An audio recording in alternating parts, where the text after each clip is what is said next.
மேஷ ராசிக்காரர்களுக்கு 7.5 சனி நடந்துட்டு இருக்கு. பாவம் ரொம்பவே ஒரு பயத்துலயும் பதட்டத்துலயும் தான் இருக்காங்க.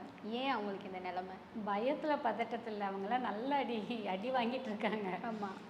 சில பேர்லாம் கேட்பாங்க, ஏன் எங்களுக்கு மட்டும் இந்த நிலைமை, இவ்வளோ மோசமான ஒரு நிலைமை. பெரிய சனி தானே சொல்லிட்டு இருக்காங்க. எந்த சேனலை ஓப்பன் பண்ணாலுமே ஜோதிக்காரங்க என்ன சொல்கிறாங்க, பெரிய சனி தான், சுபவிரயமாக்கிக்கங்க, இதை பண்ணுங்க அதை பண்ணுன்னு சொல்கிறாங்க. ஆனால் எங்களுக்கு மட்டும் ஏன் இவ்வளோ சீக்கிரம் அடி வாங்குது, ஜென்ம சனியில் தானே கஷ்டமாக இருக்கும்னு சொல்லுவாங்க, ஏன் இப்போ மட்டும் அடி வாங்குதுன்னு கேட்குறாங்க. எனக்கு வர ஜாதகத்தில் மேஷம் கண்டிப்பாக வரும் அப்படி கேட்காங்க. ஏன் அப்படின்னா மேஷ ராசியோட அதிபதி யார்? செவ்வாய். சனி பகவானுக்கும் செவ்வாய்க்கும் ஆகவே ஆகாது, ஆப்போசிட். ஸோ அப்போது சனி பகவான் அவருடைய வேலையை ஸ்டார்டிங்லேயே ஸ்டார்ட் பண்ணுறாரு.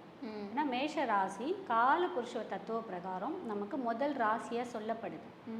முதல் ராசின்னும் போது நமக்கு எல்லாமே ரொம்ப ஸ்டார்ட்டுமே நல்லதாக இருந்தாலும் சரி கெட்டதாக இருந்தாலும் ஸ்டார்டிங்லேயே வர ஆரம்பிச்சிடும். அதுலேயும் அது செவ்வாய் வீடுன்னும் போது சனி பகவானோட பார்வை இரு, நீ என்னோட விரோதி தானே, உன் மக்களை வச்சு செய்கிறேன் அப்படின்ற மாதிரியே திங்க் பண்ணி அடித்து தும்சம் பண்ணுறார். அதை நம்ம பண்ணலாம். அது மேஷ ராசியில் இருக்கிற எல்லாருக்குமே அப்படி இருக்குமானா கிடையாது.